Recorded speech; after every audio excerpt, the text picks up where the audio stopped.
I league ഫുട്ബോളിൽ 1-ാം സ്ഥാനം ലക്ഷ്യമിട്ട് ഗോകുലം കേരള FC ഇന്ന് ഇറങ്ങും. കരുത്തരായ മുഹമ്മദൻസാണ് എതിരാളികൾ. രാത്രി 7-ന് കോഴിക്കോട് EMS സ്റ്റേഡിയത്തിലാണ് മത്സരം. അഭിജിത്ത് മുഴക്കുന്ന് കോഴിക്കോട് നിന്ന് ചേരുന്നു. അഭിജിത്ത്, ഈ മത്സരം എങ്ങനെ നമ്മൾ നോക്കിക്കാണുന്നു? എന്തൊക്കെ പ്രതീക്ഷിക്കാം?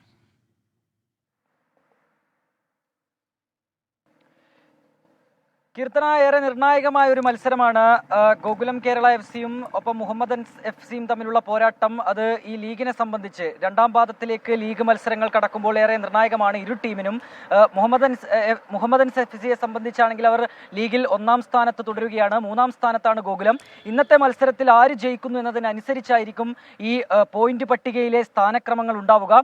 ഗോകുലത്തെ സംബന്ധിച്ചാണെങ്കിൽ 6 കളികളിൽ തുടർച്ചയായി വിജയിച്ചവർ കഴിഞ്ഞ മത്സരത്തിലാണ് ഒരു പരാജയം നേരിട്ടത്. പക്ഷേ ആ പരാജയം ഹോം ഗ്രൗണ്ടിലേക്ക് വരുമ്പോൾ വിജയത്തിലേക്ക് മാറ്റാൻ സാധിക്കുമെന്നുള്ളൊരു പ്രതീക്ഷ ഗോകുലം കേരള FCക്കുണ്ട്.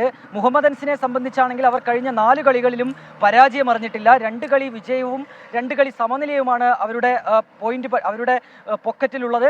അതായത് ഈ മത്സരത്തിൽ വിജയിക്കുക എന്നുള്ളതിൽ കുറഞ്ഞൊന്നും ഇരു ടീമുകളും ലക്ഷ്യമിടുന്നില്ല. ഗോകുലത്തിന്റെ ഏറ്റവും വലിയ പ്രതീക്ഷ ക്യാപ്റ്റൻ അലക്സ് സാഞ്ചസിൽ തന്നെയാണ്. കാരണം ഒരു ഗോൾ യന്ത്രം എന്ന കണക്കിന് ഗോൾ അടിച്ചു കൂട്ടുന്ന ഒരു ക്യാപ്റ്റൻ ഗോകുലത്തെ സംബന്ധിച്ചുണ്ട്. ഇന്ന് അലക്സ് സാഞ്ചസ് തിളങ്ങുകയാണെങ്കിൽ അനായാസ ജയം സ്വന്തമാക്കാം എന്നുള്ളൊരു പ്രതീക്ഷ ഗോകുലം കേരള FCക്കുണ്ട്. ഹോം ഗ്രൗണ്ടാണ്. അതിനാൽ തന്നെ വളരെ വലിയ പ്രതീക്ഷയിലാണ് ഗോകുലം ഇറങ്ങുക. അല്പസമയത്തിനകം 7 മണിക്ക് കോഴിക്കോട് കോർപ്പറേഷൻ സ്റ്റേഡിയത്തിലാണ് മത്സരം. ഏതായാലും ഗോകുലത്തിന്റെ ആരാധകരെല്ലാം തന്നെ വളരെ വലിയ ആവേശത്തിലാണ്. കീർത്തന, ശരി, അഭിജിത്ത് മുഴക്കുന്നാണ് വാർത്തയുടെ കൂടുതൽ വിശദാംശങ്ങൾ നൽകിയത്.